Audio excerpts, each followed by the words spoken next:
Magic ka lang. And do you have any other dream collaborations po in the future? Collaborations actually, wala pa akong nag-team pero ako, very open ako sa collaborations. Sa pang genre rin. Kasi na-expose yung mundo namin hip-hop na sa mga bagay collaborations na. Sir, much po, and abangan namin yung mga works niyo po in the future. And a picture lang po with your trophy, sir. Yung ano pa? Yes, po, sige lang. Go lang. I've seen you a lot collaborate with so many artists. How does it feel po knowing na ang dami sa mga collaborate?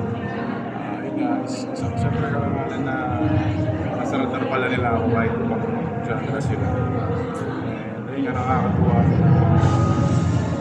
Tayo yung napipili. Dami-dami mga galing sa hip-hop. And yun, salamat palagi sa mga fans ng mga artists. Diba? Nakakatagpo kami sa isang common ground. Sabay sama-sama kami ganyan sa music natin. Ano yung secret nyo? Kasi lagi nagva-viral yung mga songs sa TikTok. Hindi ko rin alam. Yun nga, kami. Ako. Hindi ko rin alam. Kasi ano, kung ano, yung kay Zach, and then yung, ano pa ba? Yung kay Josh, Kay na nagva-viral Josh, din sa TikTok. Hindi sila yun, malulupit sila yun. Sir Al, parang nasabi niya sa previous award show na thank you for accepting me sa P-pop world. Kasi parang it's a new world. So, how was your experience? Nanibago ba kayo? How can you describe the difference between P-pop world and kung saan po talaga kayo galing na ibang world?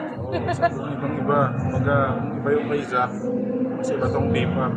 Parang iba rin yung pinag-aaral nila. And salamat sa, yun nga, na Josh na mapapasilip pala yung hip-hop. Diba? Pwede mag-coexist. Yes po lahat. Sa Yes. OPM. Kaya masaya lang, masaya na nakakatalo na rin tayo sa mapapansin natin sa radar nila, nakakatapag na rin tayo sa community nila. Siyempre para sa lahat naman, pero naman tayong